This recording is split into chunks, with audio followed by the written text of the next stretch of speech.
I've always been drawn to the great outdoors, to the raw beauty and unending mystery of nature. Growing up, I would spend hours poring over books about national parks and pristine wildernesses. The Florida Keys always stood out, with their crystal-clear waters and vibrant marine life. So, when my buddies invited me to join them on a weekend fishing trip there, I jumped at the chance. It felt like a childhood dream come true. We arrived at our rented house on the water's edge on a Friday evening. It was a charming old beachfront cottage with peeling blue paint and a wraparound porch that faced the ocean. The place had character, a kind of rustic charm that made it feel like a true escape from the hustle and bustle of daily life. There were 3 small bedrooms, a cozy living room with a well-worn couch, and a fully equipped kitchen that practically begged us to cook up our catches. What thrilled us the most was the dock in the backyard, complete with a small motorboat tied to it. It was perfect for our fishing adventure. We spent that first night unloading our gear and talking excitedly about the big fish we planned to catch. The air was filled with the salty tang of the ocean, and the sound of waves gently lapping against the shore provided a soothing background to our conversations. The first day went by smoothly. We woke up at the crack of dawn, the sky just beginning to blush with the promise of a new day. The anticipation was palpable as we loaded our gear onto the boat and set out into the open water. The sun climbed higher, casting a golden glow over everything, and the sea sparkled as if sprinkled with diamonds. Within a few hours, we caught some decent-sized fish. The thrill of the catch, the tug on the line, the fight to reel it in. It was everything I had hoped for. By mid-afternoon, we decided to head back to the house to cook our catch and rest up for another day on the water. We docked the boat, our spirits high, and set to work preparing a feast. The fish was delicious, grilled to perfection with a squeeze of lemon and a sprinkle of salt. We sat around the porch, laughing and sharing stories, feeling utterly content. That night, as we gathered around a campfire we built on the beach, things began to feel odd. The fire crackled, sending sparks up into the night sky, and the sound of the waves provided a rhythmic counterpoint to our conversation. But from the nearby woods, we started hearing strange noises. It was subtle at first, just the occasional rustle of leaves or snap of a twig. We shrugged it off, attributing it to local wildlife. After all, we were in the wild, right? But as the night wore on, the noises grew more persistent. There was a sense of something moving just beyond the circle of firelight, something watching us. An uneasy feeling settled over me, but I didn't want to spoil the night. We eventually turned in, hoping for a good night's sleep before another day of fishing. The next morning, we woke early again, but the atmosphere felt different. The sky was overcast, casting a gray pallor over everything, and the water was choppier than before. There was an eerie silence that seemed to hang over us, as if the world were holding its breath. We pushed these feelings aside, eager to get back to fishing. As we set out, I couldn't shake the sense that something was off. The water, usually so clear, was murky and dark, as if hiding secrets beneath its surface. Still, we were determined to make the most of our trip. We cast our lines and waited. Everything started to go terribly wrong when my friend Jack suddenly yanked on his fishing line. We all rushed over, expecting to see a big catch. But as we pulled in the line, we saw something that made our blood run cold. It wasn't a fish. It was a human hand, pale and lifeless, tangled in the fishing line. Panic set in. We quickly reeled it in, hoping it was some sort of sick joke. But as we continued to fish, we kept pulling up more and more human remains. Bones, limbs, even a skull. The horror of it all was overwhelming. We knew we had to get out of there and report this to the police.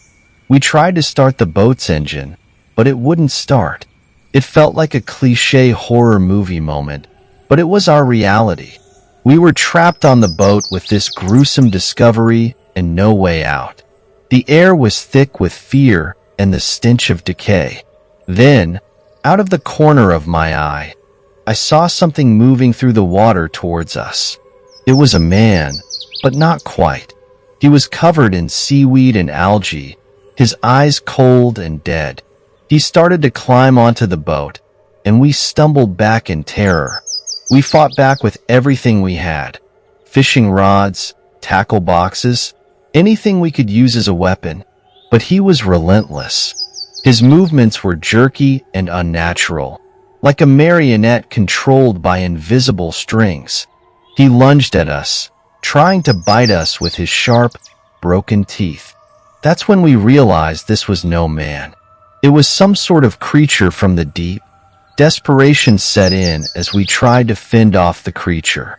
It was like a nightmare come to life, a monster straight out of a horror movie. We tried to reason with it, to plead for our lives, but it was no use. The creature was intent on tearing us apart. Finally, by some miracle, we managed to get the boat's engine running. We used the momentum of the boat to knock the creature back into the water. As it fell away, we seized our chance and sped back towards the shore, our hearts pounding and adrenaline coursing through our veins. When we finally reached the dock, we jumped off the boat and ran to the house. We locked all the doors and windows, making sure nothing could get in. We were safe, for now. But the memory of that creature and the human remains we had found stayed with us. After catching our breath, we did some digging. We found out that there had been a series of disappearances in the area and that many people had encountered a similar creature. Some dismissed it as an urban legend, but we knew it was real. We had seen it with our own eyes. That night, none of us could sleep. The fear and adrenaline kept us wide awake. We talked about what we had experienced, trying to make sense of it all. But there were no answers, only more questions. The creature, the remains, what did it all mean? And why had it targeted us? The next morning, we reported everything to the authorities. They took our story seriously, given the number of disappearances in the area. They launched an investigation, but we never heard what came of it.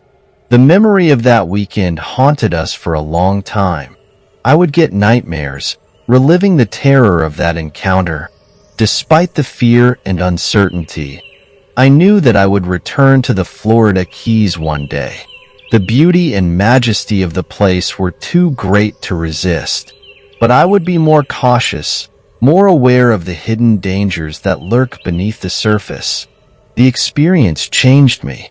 It instilled a deeper respect for the power and mystery of nature.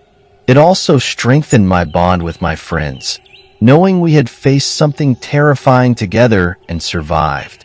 As I drove away from the Keys, I couldn't help but feel a sense of gratitude for the lessons I had learned and the memories I had made, even the horrifying ones. And so, the story of our fishing trip to the Florida Keys became a part of me, a tale of adventure, fear, and friendship that I would carry with me for the rest of my life. It was a testament to the beauty and danger of the natural world and a reminder that sometimes the most profound experiences come from confronting the unknown.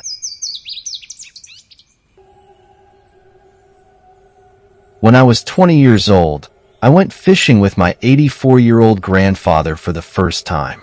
My grandpa, Harold, was a seasoned fisherman, and for as long as I could remember, he was always regaling us with tales of his epic catches and the serenity he found in nature. This trip, however, was special. It was just the two of us, a bonding experience I had eagerly anticipated. We set out early in the morning from our suburban home, driving for about an hour to a more secluded part of the state. Grandpa had this secret fishing spot he had discovered years ago, a hidden lake that no one else seemed to know about. According to him, the fish there were always abundant, and he never left without coolers full of them. I could tell he was excited to share this special place with me. The drive itself was an adventure. Grandpa's old Jeep rumbled along the quiet back roads, and he kept peppering our conversation with fishing jargon that went right over my head. I never realized there were so many specific terms and techniques associated with fishing. He talked about casting, trolling, jigging, and fly fishing with such enthusiasm that I couldn't help but smile, even if I didn't fully understand what he was talking about. Eventually, we veered off the main road and onto a dirt trail that seemed to stretch on forever. The Jeep bounced and jostled along the rugged path, and I clung to the door handle, trying not to look like a complete novice. After what felt like miles of dirt and dust, Grandpa finally parked the Jeep at the side of the trail. From there, we had to carry a small boat through a dense forest to reach the lake. Despite his age, Grandpa was incredibly strong. At 84, he carried his half of the boat without any visible strain, while I struggled to keep up, feeling my arms burn and my breath come in short gasps. I didn't want to show weakness, especially in front of him, so I pushed through the exhaustion. Finally, after what felt like an eternity, we emerged from the trees and there it was, the lake. It was a stunning sight. The water was crystal clear, reflecting the surrounding greenery like a mirror. It was tranquil and untouched, the kind of place you only see in nature documentaries. We launched the boat, and soon enough, we were floating in the middle of the lake, casting our lines. Grandpa showed me how to bait the hook and cast the line into the water. His movements were slow and deliberate, a lifetime of practice evident in every flick of his wrist. After giving me a few pointers, he settled into his own rhythm, focusing intently on his line. I followed suit, trying to mimic his technique as best I could. The hours passed in peaceful silence. I watched the water, mesmerized by the gentle ripples and the occasional flash of a fish beneath the surface. I felt a deep sense of contentment, grateful for this moment with my grandfather. At some point, I turned to ask him a question, but he was leaning forward, peering into the water with intense concentration. I called his name, but he didn't respond. His eyes were fixed on something beneath the surface. Curious and a little concerned, I watched him closely. After about 20 seconds, he leaned even closer, almost as if he were about to fall into the lake. Alarmed, I put my hand on his shoulder, ready to steady him. That's when I heard the splashing sounds. My grandpa seemed to push something back into the water and then, with a sudden urgency, he yelled at the top of his lungs for me to paddle as fast as I could back in the direction we came. My heart was racing. I didn't know what had happened, but I knew it was something bad. Adrenaline surged through me as I grabbed the oars and paddled with all my might. Grandpa's usually calm demeanor was replaced with a sense of panic I had never seen before. He was moving as fast as he could, almost leaping out of the boat the moment we hit the shore. We left the boat and all our equipment behind as we bolted through the forest. The hike back to the Jeep seemed much shorter, fueled by fear and adrenaline. Once we reached the car, Grandpa slammed the doors shut and started the engine, tearing down the dirt trail faster than I thought the old Jeep could handle. All the while, I was screaming at him to answer me, to tell me what had happened. He seemed to need to gather his thoughts before finally, 10 minutes into the drive, saying, "I was looking down into the water. I knew I saw something. It kept getting closer to the surface. It became clearer as it got closer, and I could swear I saw what looked like a face. And then it got even closer, and as I was leaning in to get a better look, something reached out and grabbed a hold of me." I was stunned into silence. The most I could get out of him until a few weeks later was that single chilling sentence, All I know is, it wasn't no fish. As the weeks went by, I couldn't stop thinking about what Grandpa had said. Every time I closed my eyes, I saw his terrified expression and heard the urgency in his voice. It was hard to reconcile this image with the man I had always known. Strong, stoic, and unshakable. I finally managed to get him to talk about it again one evening when we were sitting on his porch, watching the sunset. He seemed more composed, though the memory still clearly unsettled him. "It was like nothing I've ever seen before," he said slowly, choosing his words carefully. "It had eyes, but they weren't like any fish eyes I've ever seen. They were almost human, but not quite. The face was twisted, distorted, like something out of a nightmare." He paused, staring off into the distance as if reliving the moment. "When it grabbed me, it wasn't just a physical thing. I felt this overwhelming sense of dread, like it was pulling me into the depths of the lake, into darkness. That's why I panicked. I didn't just see it. I felt it." The way he described it sent chills down my spine. I had never heard him speak like that before. It was as if he had encountered something beyond this world, something that defied explanation. We didn't talk much more about it after that. The experience had left a mark on both of us, a shared secret that we carried in silence. I noticed he stopped going to that lake, opting for more familiar, less secluded fishing spots. I didn't blame him.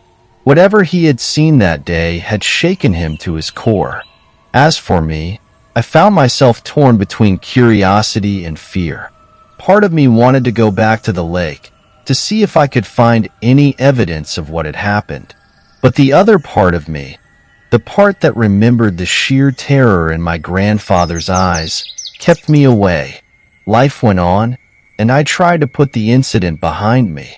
But every so often, I'd find myself staring into a body of water, wondering what might be lurking beneath the surface, hidden from view.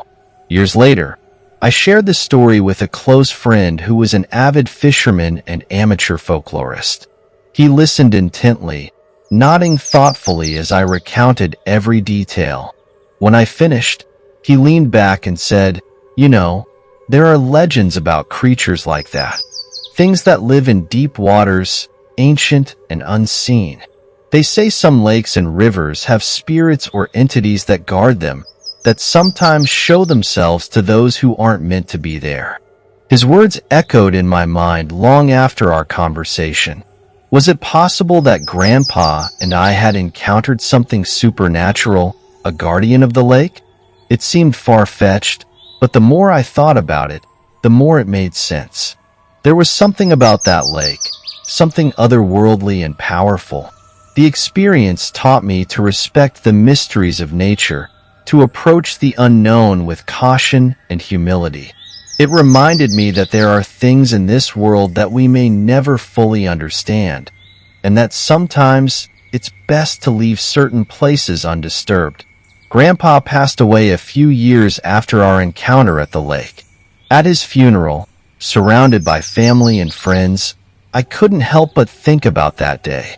Now, when I go fishing, I carry Grandpa's memory with me. As I cast my line into the water, I feel a sense of connection to the past, to my grandfather, and to the mysteries that lie beneath the surface. The lake may still hold its secrets, but I've learned that some mysteries are meant to remain unsolved.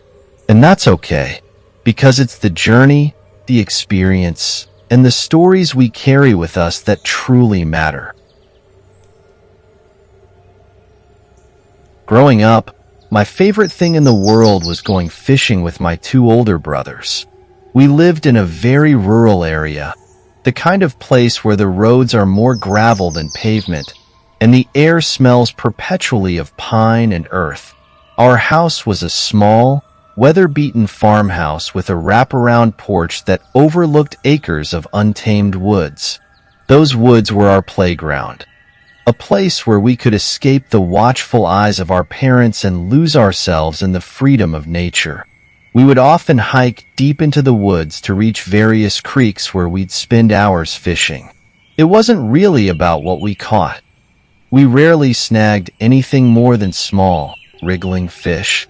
It was about the time we spent together, the stories we shared, and the adventures we created.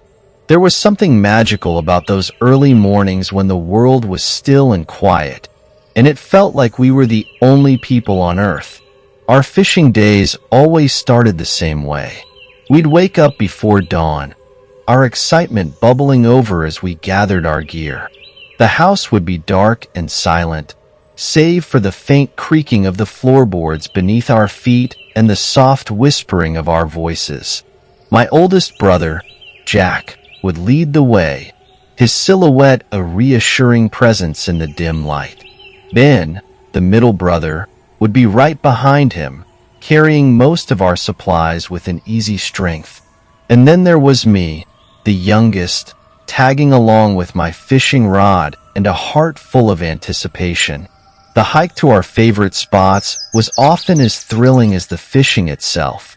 We'd watch the sun slowly rise, its golden rays filtering through the trees and casting long shadows on the forest floor. The air would be cool and crisp, filled with the sounds of birds waking up and the distant rustling of leaves. We'd talk about everything and nothing, our voices mingling with the sounds of the forest. These were moments of pure joy, unmarred by the worries of the world. One particular fishing trip stands out in my memory, not because of the fish we caught, but because of the fear it instilled in us. It was the first time we ventured to a new creek, one that was further into the hills than we usually went. We were excited about the adventure, eager to explore uncharted territory. We passed by one or two of our regular spots, the familiar landmarks fading behind us as we delved deeper into the woods. The new spot we found was breathtaking. The creek was wide and deep, its water clear and inviting. A fallen tree stretched across the creek, creating a natural bridge to the other side. The area was thickly wooded, the trees forming a protective canopy that made the place feel secluded and untouched. We knew we had found something special, a hidden gem that was ours alone. We set up our gear and began fishing, the hours slipping by in a peaceful blur. The sun climbed higher in the sky, its warmth a welcome contrast to the cool shade of the trees. We didn't catch much, but it didn't matter. We were content to just be there, surrounded by nature and each other. As the day wore on, we grew restless. Fishing had lost its appeal, and the lure of the creek was too strong to resist. We put aside our rods and decided to go swimming. The water was cold but refreshing, and we laughed and splashed around, our voices echoing off the trees. It was pure, unadulterated fun, the kind that seems to come so easily in childhood. It was Ben who noticed the man first. We had been swimming for a while when he suddenly stopped and began staring into the woods. Jack and I followed his gaze, our laughter fading as we saw what had caught his attention. Standing among the trees was a huge man. He was wearing jeans and a flannel shirt, which struck me as odd given the warm weather. A baseball cap sat low on his head, obscuring his face, but the most alarming detail was the rifle or shotgun he held in his hands. A chill ran down my spine. We were far from home, deep in the woods where few people ventured. The man's presence was unsettling, and his intent unclear. My first thought was that he might be a hunter, but something about the way he stood there, watching us, felt wrong. We knew we were trespassing. The woods were a patchwork of properties, and we never really knew whose land we were on. Until then, we had never been caught or confronted. But this felt different. This man seemed menacing, his silent gaze filled with an unspoken threat. Jack, always the leader, tried to keep us calm.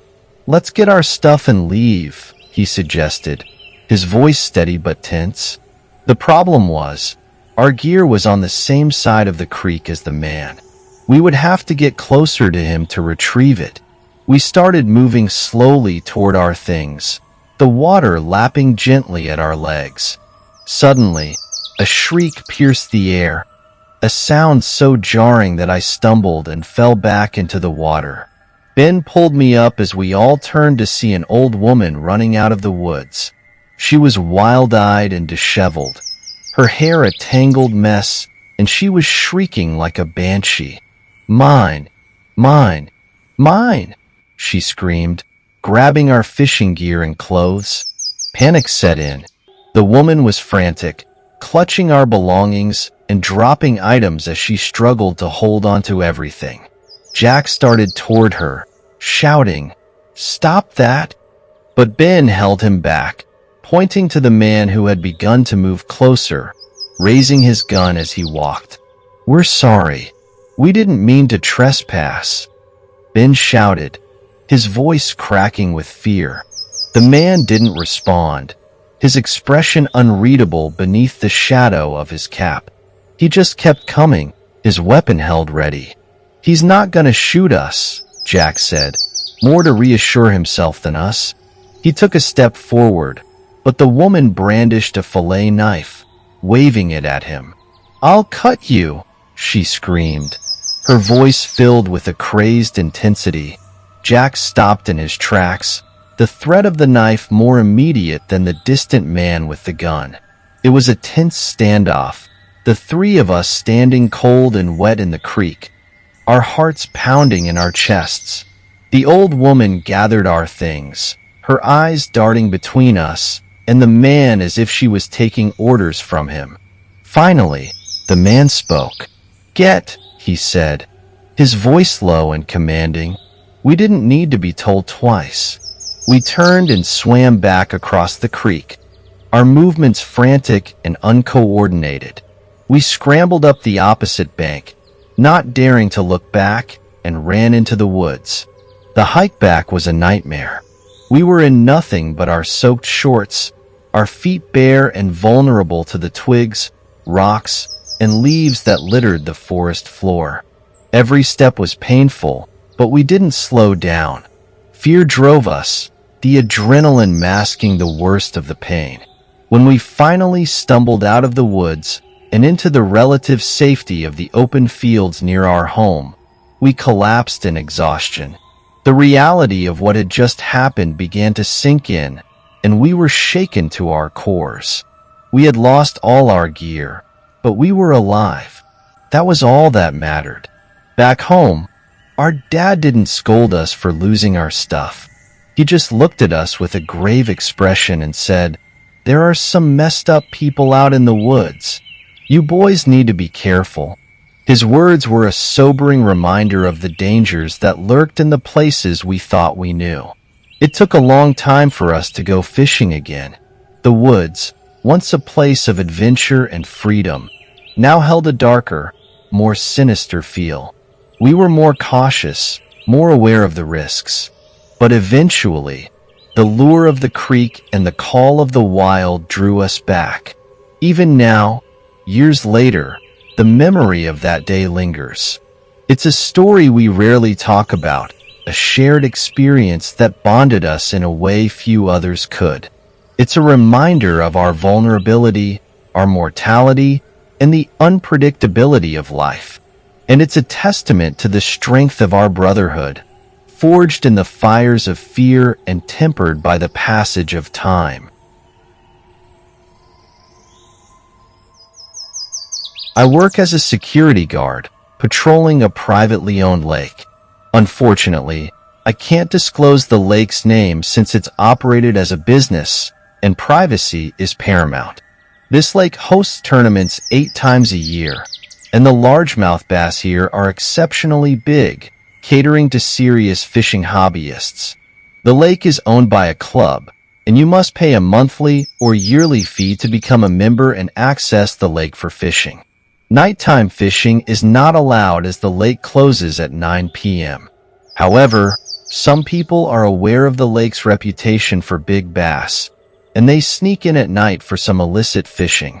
Consequently, the club entered into a contract with our security company, and it's our responsibility to patrol the lake at night.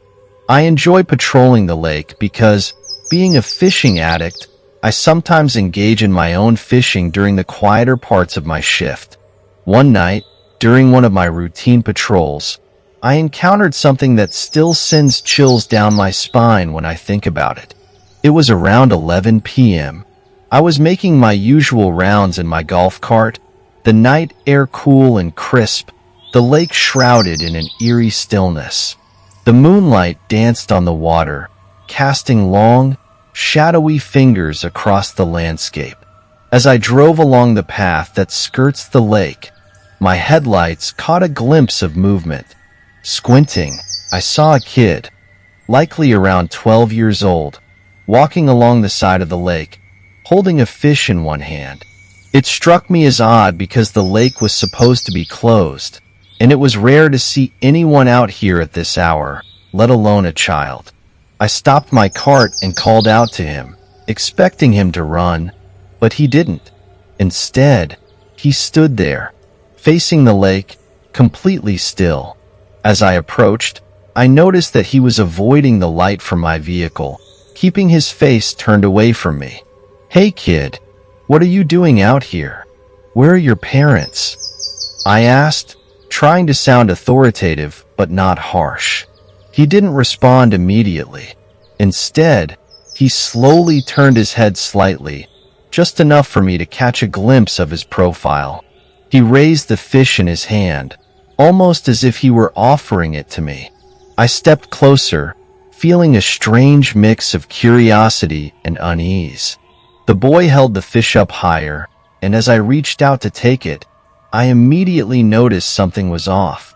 The tips of his fingers and toes were not right. They were skeletal, with the bones protruding in a grotesque manner, as if the flesh had been gnawed away. A wave of nausea washed over me, and I stammered, "Well, you have a good night." I placed the fish in my golf cart and quickly retreated to the small office near the restroom. To be honest, I was terrified. My heart pounded in my chest, and I could barely think straight. Once inside the office, I examined the fish more closely. Its mouth was open, and there, lodged deep in its throat, was a lure with a hook.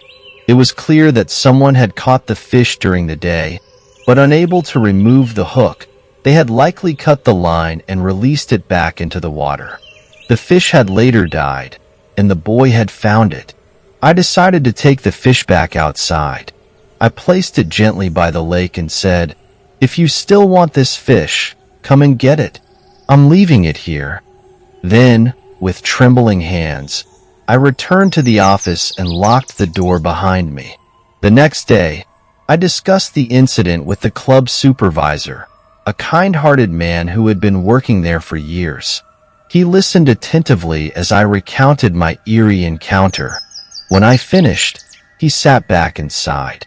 He told me that the previous owner of the lake had a son who went missing in the area many years ago. When they eventually found the boy, his body had washed ashore, but his fingers and toes had been consumed by crawdads and small fish in the lake. The story sent a chill down my spine. Was it possible that the boy I saw was the spirit of that child? I was quite shaken by this revelation, but that was the only time I encountered the boy. I continued to patrol the lake at night for about 8 more months before moving on to a new job. During those remaining months, every night at the lake felt a little more tense. The peacefulness I once found in the moonlit waters was tinged with an underlying sense of unease. Each rustling leaf or splash in the water made me jumpy, my mind always drifting back to that night and the boy with the skeletal fingers. When I went home about a month and a half ago, my dad decided that we should do a bit of night fishing. I'm not a huge fan of night fishing or any sort of fishing in general, or even my dad, for that matter. Our personalities are way too similar. Leave us together for more than an hour, and there may be blood left over by the time we're done with our stubborn arguing and shouting. Anyway, Dad decided to take me up this river by our new house that they just finished building. My mom and brother stayed behind as we traipsed through the dark woods. My family lives in Oregon, and the river was about 1.5 miles from my family's property. The path was treacherous, full of massive fallen trees and stumps that I easily tripped on, not really knowing the lay of the land. My dad merely scoffed at me and reminded me that city living had made me soft. He didn't say it just like that, but something along those lines, like some stereotypical cowboy out of an old Wild West film. I blamed the fact that I didn't know the area as well as he did, and it just spiraled downhill from there. An argument broke out between us, making the peaceful night loud and chaotic. We didn't stop arguing the entire way down the river, with my father critiquing my less than Christian lifestyle while I criticized his manner of parenting my 20-year-old autistic brother. When we got to the river, we finally settled into an awkward, tense silence as we got our gear out. I knew this was far from over as I sat down on a fallen stump, shivering. I had lived in a warm climate for over a year, and honestly, coming out here was probably his way of punishing me for even leaving the Pacific Northwest. We refused to talk to one another as our bobbers danced across the water. My dad suddenly stood up, his light landing on the other side of the river, and that's when I saw it. There, on the other bank, stood a man looking right at us. He wore a bright orange t-shirt and a pair of scraggly jeans, but for the most part, he looked pretty average. If you didn't count the machete hanging from his belt. My dad snapped at me to start packing all of our stuff up, so I followed his command as my dad started shouting at the man across the river. Their conversation was mostly lost to the roar of the white-capped water, but I could see the man making agitated sweeps with his hands every time I dared to peek. Their voices grew louder, and my fear grew with it. My father has never been one to carry protection in the woods, hence why I was born. This man was armed and possibly dangerous with that machete. While we had the river between us, it was shallow and had plenty of places to cross. I had no doubt this man could be behind us in mere minutes. Had we wandered onto his property by mistake and just not have known it? Drop the gear and let's go, my dad snarled at me as I took one last look up to see the man starting to walk into the water with a stranger's hand sitting against his weapon. My dad put a firm hand on my shoulder and led me back into the woods toward our house. My dad is an ultramarathon runner. He runs like it's going out of style, and my mostly out-of-shape self probably wouldn't have kept up if I hadn't been so terrified. I couldn't hear if the man was coming after us, my heartbeat being so loud in my ears, but I followed my dad so closely I almost ran into him several times. Finally, we found our road and made a break for my parents' house. As soon as we were through the front door, my dad locked the doors and kept a vigilant watch out the windows, making sure no crazy man with a machete was creeping up on our house. Finally, when he figured there wasn't anyone to worry about, we sat down and began to talk about our experience with my mom. We avoided the part where we had been arguing, but told her everything else. We went to bed that night without apologizing, and I honestly felt horrid. The next day, with the only gun he owned, my father and I walked back out into the woods after calling the police.